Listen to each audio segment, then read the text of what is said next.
Sign क्या होते हैं? हमारे बॉडी के इम्पोर्टेंट साइन होते हैं। इम्पोर्टेंट मतलब वाइटल, जिसके थ्रू हमारी बॉडी में पता चलता है कि हमारी बॉडी सही काम कर रही है या नहीं काम कर रही है। उनमें कोई भी दिक्कत होती है, उन साइनों में कोई भी ऊपर नीचे होता है तो हमारी बॉडी अफेक्ट होती है। ठीक है, जैसे हमारा बॉडी टेम्परेचर है, अगर बढ़ता है तो भी हमारा फीवर हो जाता है, कम होता है तो भी हाइपोथर्मिया हो जाता है। तो इस तरीके से वाइटल साइन हमारी बॉडी के लिए इम्पोर्टेंट है। अभी मैं आपको ऊपर पढ़ा के आई सबको, ठीक है। वाइटल साइंस कौन कौन से होते हैं? Temperature, pulse, respiration, BP. मैं बोल रही हूँ, जब मैं पूछूं आपसे जब आपको आंसर देना है, ठीक है। हमारे जो वाइटल साइन है वो 4 होते हैं, टेम्परेचर, पल्स, रेस्पिरेशन और बीपी। सबसे पहले हम आएंगे टेम्परेचर। सबसे पहले टेम्परेचर हमने बताया था कि 4 साइड से हम टेम्परेचर ले सकते हैं। किससे? ओरल से, एक्जिला से, रेक्टल से और टिम्पैनिक मेम्ब्रेन से। ठीक है, तो सबसे पहले हम ओरल से किस में लेंगे? एडल्ट में, ठीक है। लेकिन एक्जिला से हम बच्चों में लेंगे। क्यों? क्योंकि वो जो थर्मामीटर होता है उसको कट करने के चांसेस होते हैं, तो उसमें हम रिस्क नहीं ले सकते, इसलिए हम बच्चों का जो टेम्परेचर है वो हम एक्जिला से लेंगे। अच्छा, अब टेम्परेचर लेने के लिए हम सबसे पहले हमें पता होना चाहिए कि हम किससे लेंगे टेम्परेचर। क्या है? थर्मामीटर। ठीक है, ये थर्मामीटर है, सबको पता है? सबको क्लियर है? ठीक है, अब हम इससे टेम्परेचर लेंगे। नॉर्मली अभी हम किससे लेंगे? ओरली। ठीक है, अब हम टेम्परेचर जब लेते हैं, ये हमारा थर्मामीटर है, ऐसे तो नहीं हमने डायरेक्ट लोगों में डालते नहीं, क्लीन करेंगे पहले। ठीक है, क्लीन सबसे पहले क्या है हमारे पास? ये स्वाब है, इसको हम कोई भी एंटीसेप्टिक सॉल्यूशन को डिप करेंगे, मैं डिप करके लाएंगे, इसको हम क्लीन करेंगे। कहाँ से? ऊपर। इसको हम स्टैम्प बोलते हैं, इसको हम बर्न बोलते हैं। ठीक है, तो जब हम स्टार्टिंग किसी को पेशेंट को लगाने वाले होते हैं तो स्टैम्प टू बर्न इस तरीके से रोटेटिंग मैनर में करते हैं। ठीक है, जिससे कि ये पूरा क्लीन हो। इस तरीके से नीचे लेके जाएंगे, नीचे तक। अच्छा, ऊपर से नीचे क्यों कर रहे हैं? क्यों? क्योंकि ऊपर हम पकड़ेंगे हाथ में, क्योंकि ये चीज नीचे ज्यादा क्लीन होना चाहिए। ये चीज क्या जाएगी? माउथ में। अगर यहाँ पे इन्फेक्शन होगा तो वो ज्यादा रिस्क होगा। ठीक है, इसीलिए हम इसको यहाँ से क्लीन, मतलब ऊपर से नीचे की तरफ क्लीन करें। लेकिन अब जब हम टेम्परेचर ले लेंगे उस टाइम हम नीचे से ऊपर की तरफ करेंगे। क्यों? क्योंकि सबसे ज्यादा गंदगी क्या होगी? यहाँ पे बैक्टीरिया, वायरस ज्यादा होंगे, तो इसीलिए हम उस टाइप पे क्या करेंगे? नीचे से लेके ऊपर तक करेंगे। ठीक है, तो हम अब टेम्परेचर लेते हैं।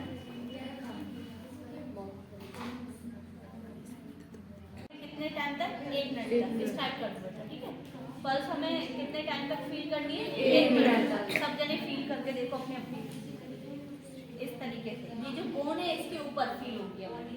ठीक है, 1 मिनट तक क्या होगा? जो हमारे पास स्टॉप वॉच होती है उसमें हम टाइम लगा के और 1 मिनट में हम काउंट करेंगे कि इनकी कितनी पल्स है।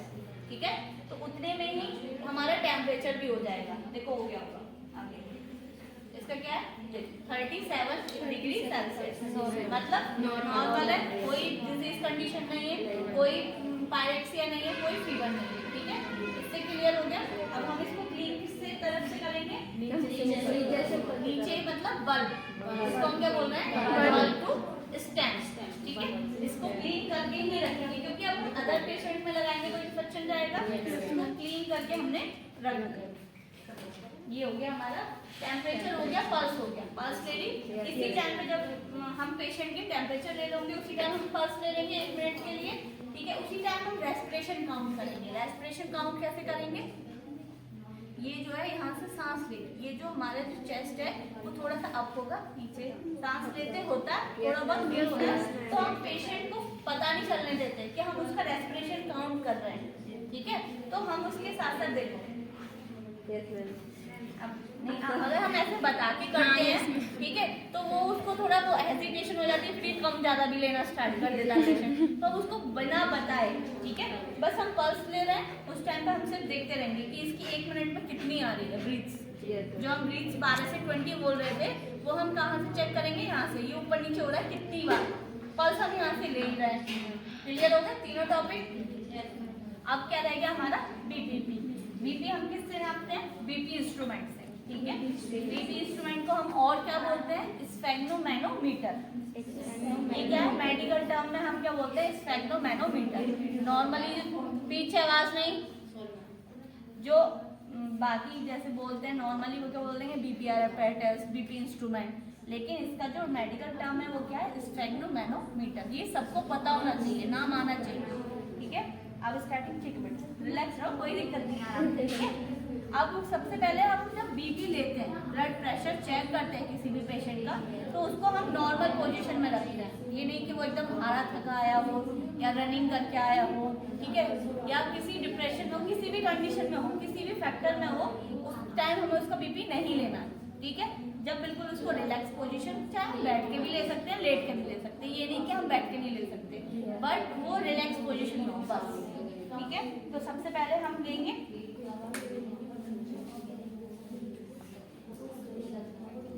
ठीक है, इसको हम क्या बोल रहे हैं, कफ, ठीक है। इस कफ को हम कहाँ लगाएंगे, यहाँ। ये जो हमारी एल्बो है, इससे 2 इंच, मतलब 2 उंगली ऊपर मान लो, या फिर अपनी फिंगर से 2 या 3 फिंगर्स ऊपर, ठीक है। और ये जो चीज़ है, ये जो इसकी है, ये हमारी यहाँ पर होनी चाहिए, ठीक है। उस टाइप से हमें इसको बांधना है,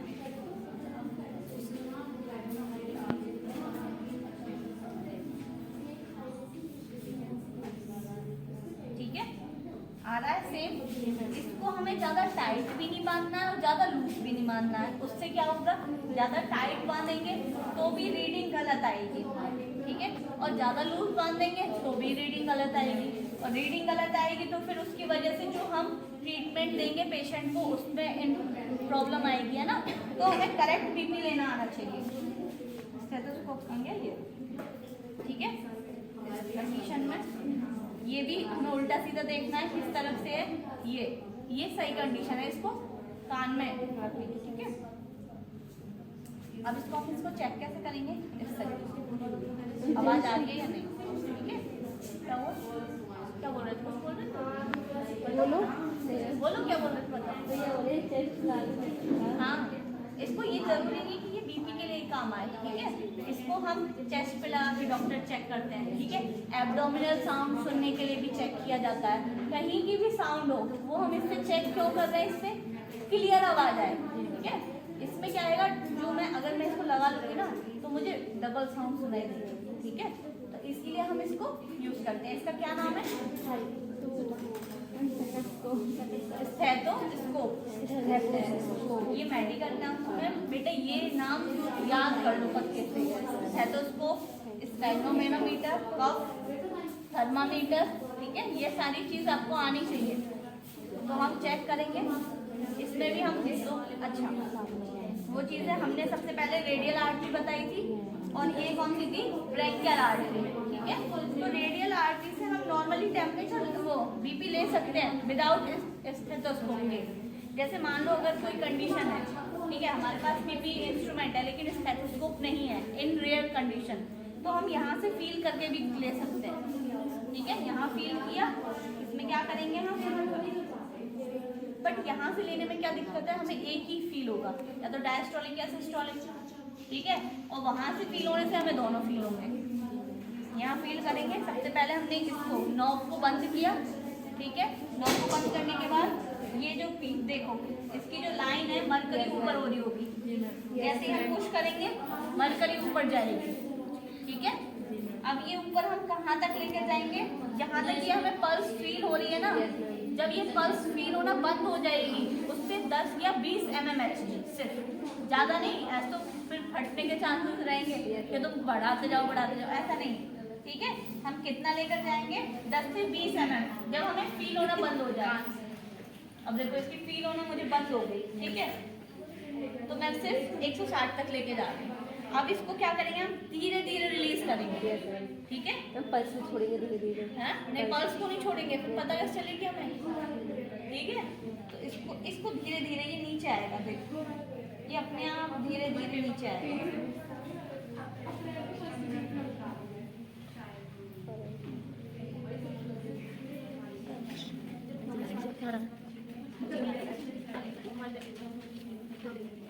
इसके ना 110 पे है, तो हमें सिर्फ इसमें क्या एक फील होगा, ठीक है। अभी सब जने एक एक करके सब चेक करना है, और हमें ये है कि एक हाथ से है ना 3 ही बार चेक कर सकते हैं, ये नहीं कि एक हाथ में 10 बार चेक करना है, ठीक है।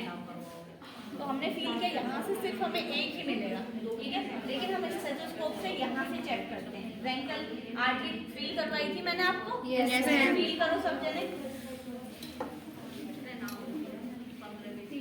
ठीक है।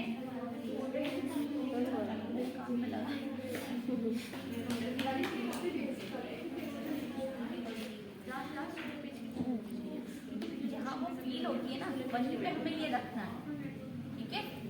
वहाँ से फिर हमें आवाज़ आना स्टार्ट हो, फिर इसको नॉब को हमने बंद कर लिया, सेम बाई सेम प्रोसेस, इसको ऊपर करेंगे।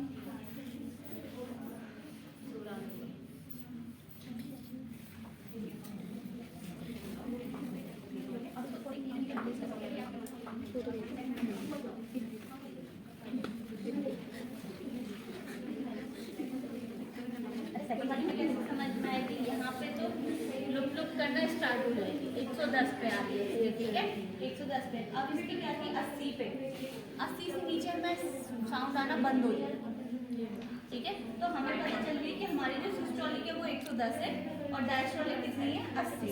अभी हमने इतना पढ़ा 120 to 80 नॉर्मल रेंज है, ठीक है। लेकिन इसके कंडीशन में क्या है, 110 से 80 है, तो वो इतना नॉर्मल है, ठीक है। आगे पीछे हो जाता है क्योंकि अभी ये आप सब लोग खड़े हो, थोड़ी एंजाइटी की पोजीशन में है, ठीक है, इसलिए थोड़ा सा कम हो गया है और बढ़ भी जाता है किसी किसी का, ठीक है। बट नॉर्मल क्या है, 120 to 80। अगर 140 से ऊपर है तो उसको हम हाइपरटेंशन बोलेंगे, और 90 से नीचे, 90/60 से नीचे है तो उसको हम हाइपोटेंशन बोलेंगे, ठीक है। अब ये चारों आपके क्लियर है, एक एक करके आप अपने किसी फ्रेंड को बैठाओ और प्रैक्टिकल करो, ठीक है।